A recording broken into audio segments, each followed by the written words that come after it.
Assalamualaikum warahmatullahi wabarakatuh.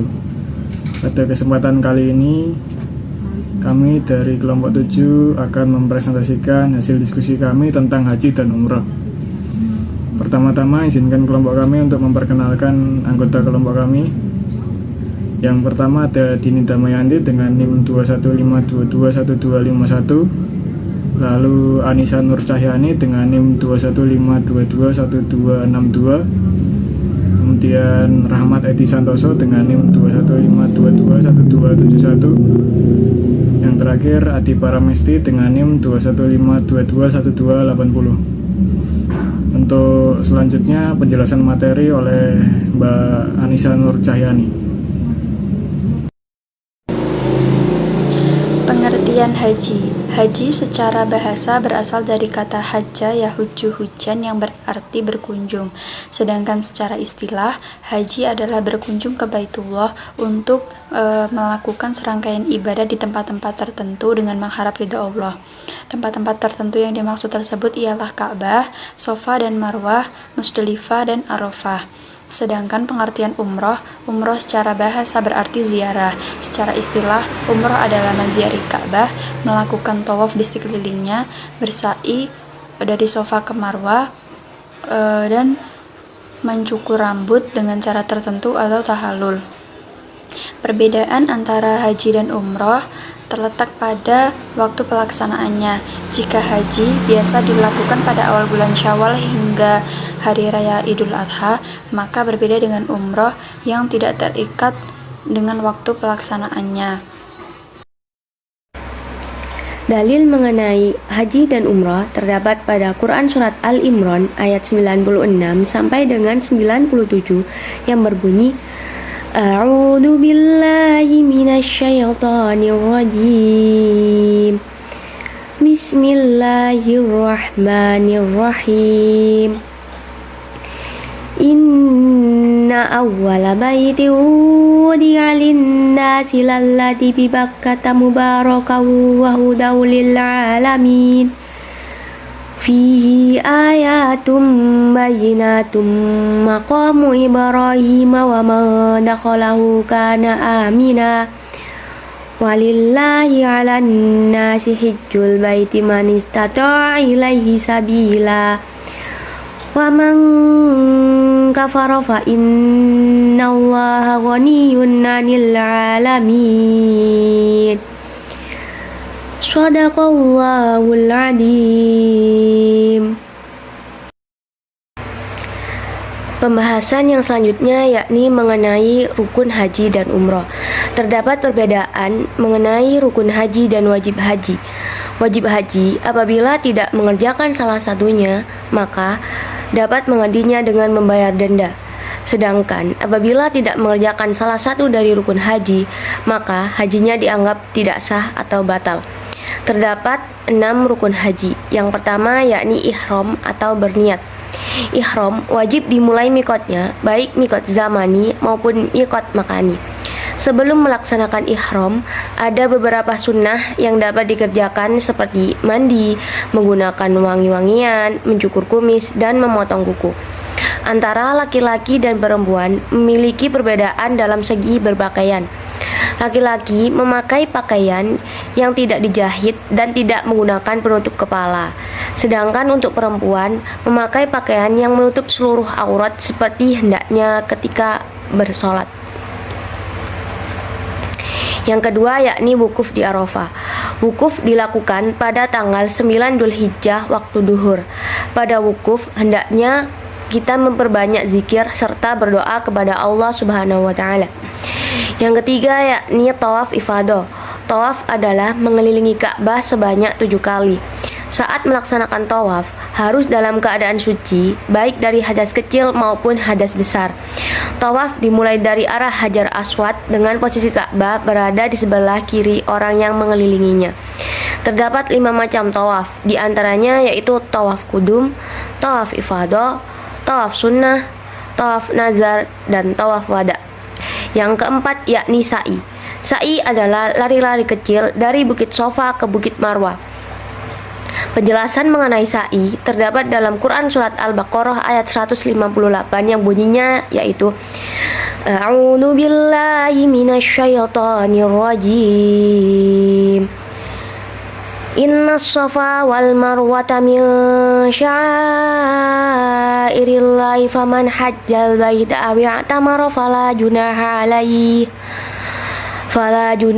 alaihi ay yatawafa bihima wa man tatawwa'a khairan fa innallaha syakirun alim. Yang artinya, sesungguhnya Safa dan Marwah merupakan sebagian syiar agama Allah. Maka, barang siapa beribadah haji ke Baitullah atau berumrah, tidak ada dosa baginya mengerjakan sa'i antara keduanya. Dan barang siapa dengan kerelaan hati mengerjakan kebajikan, maka Allah Maha mensyukuri, Maha mengetahui. Syarat-syarat saat melaksanakan sa'i sebagai berikut. Yang pertama, dimulai dari Bukit Safa dan berakhir di Bukit Marwah. Yang kedua, dilakukan sebanyak 7 kali. Dan yang ketiga, melakukan sa'i setelah tawaf kudum. Yang keempat yakni tahallul. Tahallul yaitu menggunting atau mencukur setidaknya paling sedikit 3 helai rambut. Dan yang keenam tertib. Maksudnya melaksanakan rukun haji secara berurutan. Materi selanjutnya adalah syarat-syarat dalam melaksanakan ibadah haji dan umrah. Syarat yang pertama adalah Islam. Beragama Islam merupakan syarat mutlak bagi orang yang ingin menunaikan ibadah haji dan umrah. Oleh karena itu, orang-orang kafir atau non-muslim bahkan orang murtad tidak diwajibkan untuk menunaikan ibadah haji dan umrah. Jika ada di antara mereka ikut menunaikan ibadah haji dan umrah, maka ibadah haji dan umrah mereka dianggap tidak sah. Syarat yang kedua adalah baligh atau dewasa. Yang dimaksud dewasa adalah bagi laki-laki yang sudah bermimpi basah atau berumur lebih dari 15 tahun, dan bagi perempuan yang sudah keluar darah haid. Anak kecil tidak diwajibkan untuk menunaikan ibadah haji atau umrah, karena Nabi Muhammad SAW pernah berkata, kalam dibebaskan dari mencatat atas anak kecil sampai ia menjadi baligh, orang tidur sampai ia bangun, dan orang yang gila sampai ia sembuh. Maka dari itu, anak kecil dalam artian belum baligh yang diajak oleh orang tuanya ikut melaksanakan ibadah haji atau umrah, maka kewajiban ibadah haji atau umrah tersebut belum gugur bagi dirinya, sehingga ia tetap berkewajiban untuk menunaikannya saat ia telah memasuki masa akil baligh nanti. Syarat yang ketiga yaitu akil atau berakal sehat. Maksudnya adalah orang yang dapat membedakan mana yang kebaikan dan mana yang keburukan.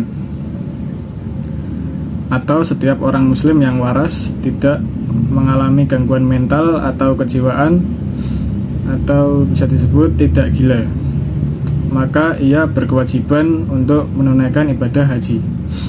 Syarat yang keempat adalah merdeka atau bukan hamba sahaya, yaitu orang yang tidak menjadi budak orang lain.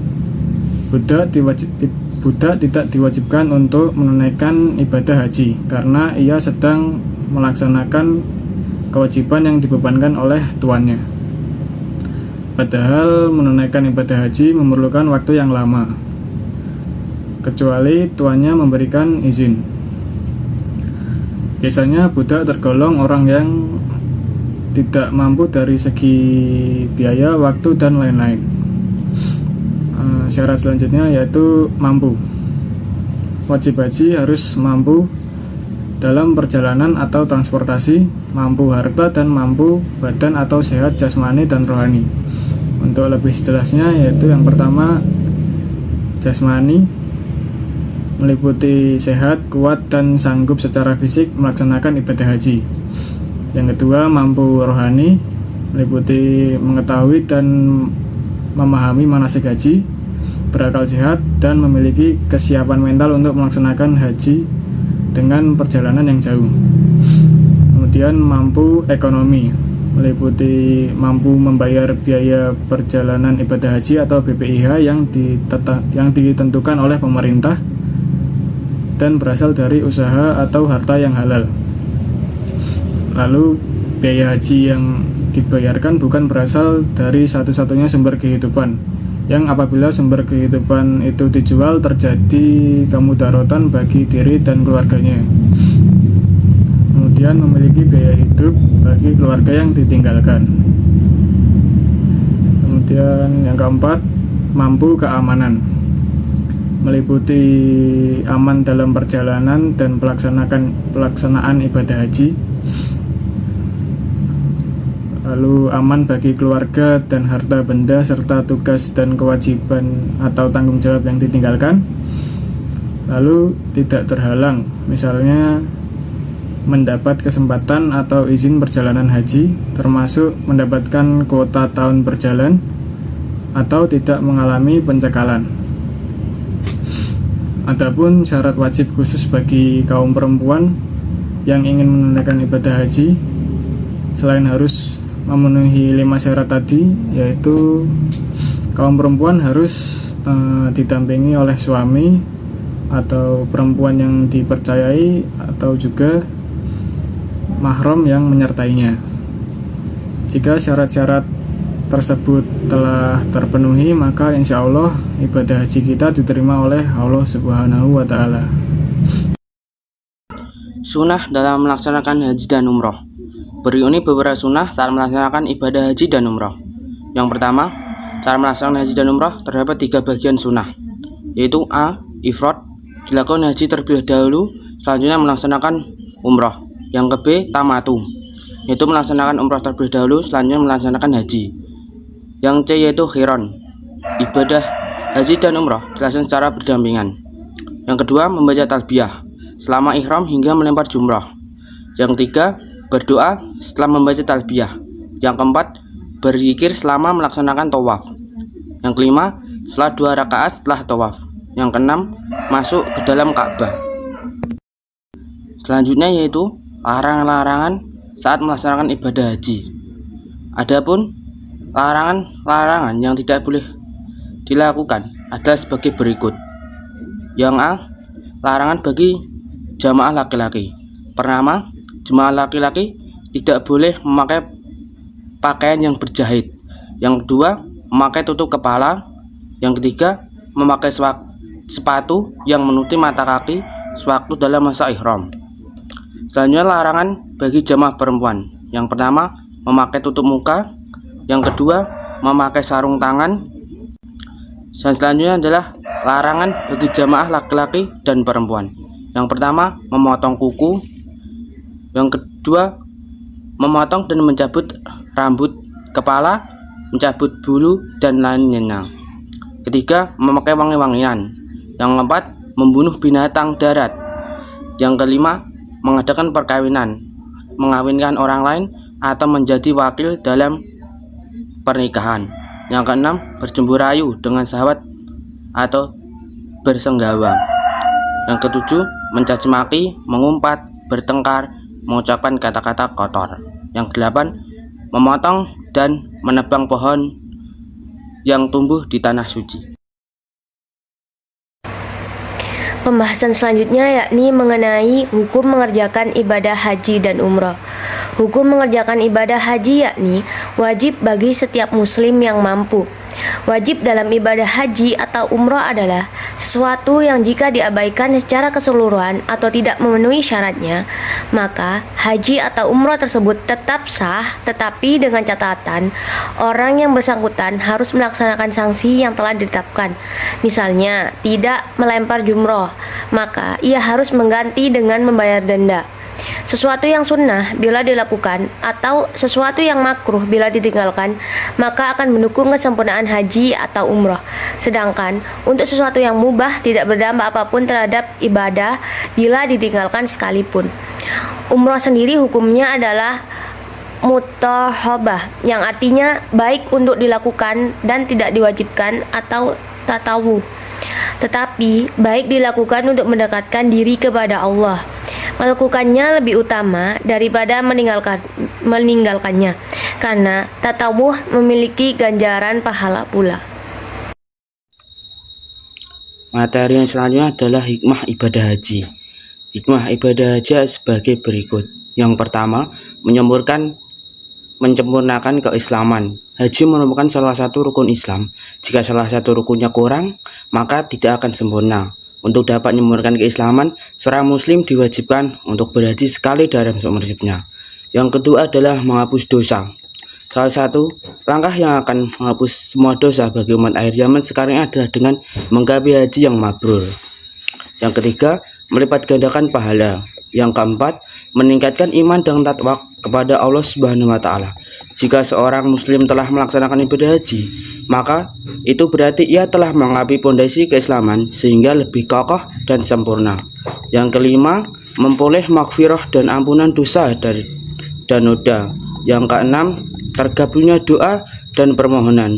Orang yang tengah melaksanakan ibadah haji termasuk ke dalam kelompok orang-orang yang dikabulkan doanya sebagai balasan Allah Subhanahu wa taala atas sambutan mereka terhadap seruan Allah Subhanahu wa taala. Yang ketujuh, memperoleh kesuksesan hidup dan bahasan surga. Yang ke-8, mempersatukan dan mempersatukan umat Islam. Demikian presentasi dari kelompok kami. Terima kasih atas atensinya. Dan jika ada salah kata maupun perbuatan dalam penyampaian materi, kami mohon maaf sebesar-besarnya. Akhirul kalam, wassalamualaikum warahmatullahi wabarakatuh. Terima kasih.